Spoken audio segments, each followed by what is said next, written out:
Hi, hello, welcome to the Legal Stories. Day 11 of a legal query is about ఒక 11 years minor girl ఒక complaint అనే school management మీద ఇచ్చిందండి. That తనని assault చేశారు అని చెప్పి. బట్ ఆ కంప్లైంట్ కూడా ఫోర్స్ఫుల్గా తీసుకున్నారు పోలీస్ వాళ్ళు అని చెప్పేసి క్వశ్చన్ అండి ఇక్కడ.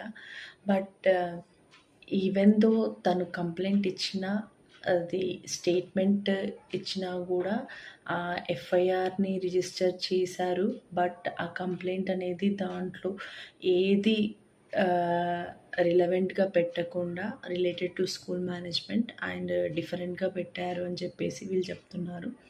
ఇలాంటి సిచ్యువేషన్స్లో what we can do next అనేది మనకు ఆప్షన్స్ ఉంటుందండి.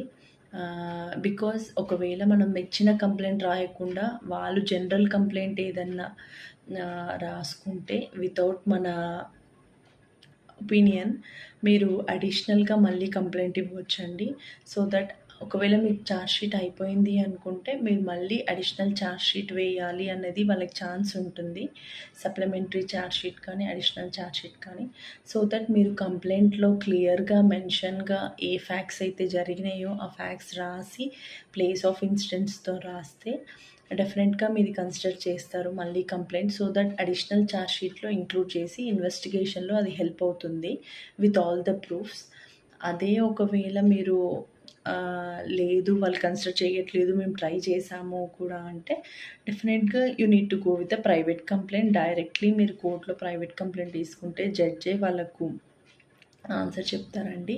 అండ్ ఆల్సో వాళ్ళ పోస్టింగ్స్ కూడా వెళ్ళే ఛాన్సెస్ ఉంటుంది. Because of it's a minor girl కాబట్టి పోస్కో యాక్ట్ కింద డెఫినెట్గా they will remove them. So మీకు ఇలాంటి ఏమన్నా ఇంకా ప్రాబ్లమ్స్ వస్తున్నాయి అనుకుంటే డెఫినెట్లీ మీరు కంప్లైంట్ కూడా జడ్జికి రాసి ఇవ్వచ్చు డైరెక్ట్గా మీరు ఎఫ్ఐఆర్ ఫైల్ అయిన కోర్టులోనే. సో దట్ మీకు అది హెల్ప్ అవుతుంది. Nothing to worry. సో మీరు ప్రైవేట్ కంప్లైంట్ వేసుకోండి లేదా కంప్లైంట్ ఇంకోసారి ట్రై చేయండి. Thank you.